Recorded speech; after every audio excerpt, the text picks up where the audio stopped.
யாழ்ப்பாணம், கிளிநொச்சி, முல்லைத்தீவு, மன்னார் மாவட்டங்களில் 5000 ஏக்கருக்கும் அதிகமான பரப்பளவை கொண்ட தமிழர்களின் காணிகளை அரசுடைமையாக்க முயலும் வர்த்தமானி அறிவிப்பை அரசாங்கம் உடனடியாக திரும்பி பெற வேண்டும் என்று வலியுறுத்தும் விதமாக நாளைய நாளுக்கு எடுத்துக்கொள்ளும் விதமாக திருத்த பிரேரணையொன்று நாடாளுமன்ற உறுப்பினர் கஜேந்திரகுமார் பொன்னம்பலத்தால் கொண்டுவரப்பட்டுள்ளது.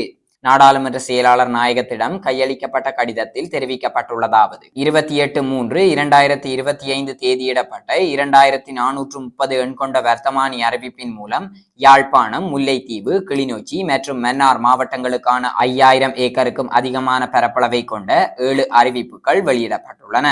இந்த அறிவிப்புகள் கடற்கரைகள், ஏரிகள், வண்டிப்பாதைகள் மற்றும் மயானங்கள் உள்ளிட்ட நிலங்களை கையகப்படுத்தி தமிழ் மக்களால் பூர்வீகமாக பயன்படுத்தப்பட்டு வந்த பொது சொத்துக்களை கொண்ட நிலங்களை அரசு கையகப்படுத்த முயற்சிக்கின்றது. இலங்கை அரசு நிலத்தை அந்நியப்படுத்தியதற்கு பதிலளிக்கும் விதமாகவே சுயநிர்ணயத்திற்கான தமிழர் போராட்டமும் உருவானது. இதன் மூலம் இலங்கை அரசு தமிழர்களை தங்கள் சொந்த தாயகத்திற்கு சிறுபான்மையினராக மாற்றுவதற்கு அரசு தொடர்ந்து முயற்சிக்கிறது.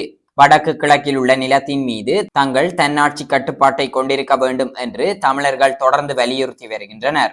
இந்நிலையில் மேற்கண்ட வர்த்தமானி அறிவிப்பு இலங்கை அரசாங்கங்களால் தமிழர்களின் தாயகத்தை பறிக்கும் நீண்ட வரலாற்றின் மற்றொரு தொடர்ச்சியான முயற்சியாகும். மேலும் அறிவிக்கப்பட்டுள்ள நிலங்கள் தமிழ் மக்களால் பூர்வீகமாக பயன்படுத்தப்பட்டு வந்த நிலங்களையும் பொது சொத்துக்களையும் உள்ளடக்கியது என்பது எங்கள் புரிதல்.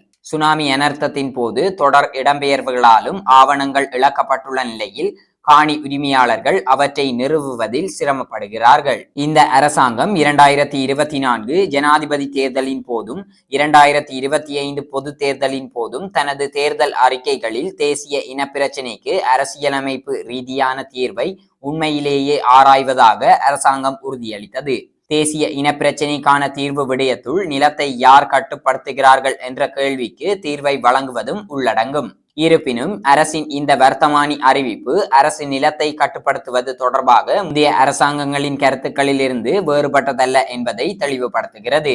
அரசாங்கத்தின் இந்த நடவடிக்கையை தமிழ் தேசத்தின் மற்றொரு கட்டமைப்பு ரீதியான இனப்படுகொலை செயலாக தமிழ் மக்கள் கருதுகின்றனர். எனவே இந்த வர்த்தமானி அறிவிப்பை அரசாங்கம் உடனடியாக திரும்ப பெற வேண்டும் என்று நான் வலியுறுத்துகின்றேன் என குறித்த கடிதத்தில் தெரிவிக்கப்பட்டுள்ளது.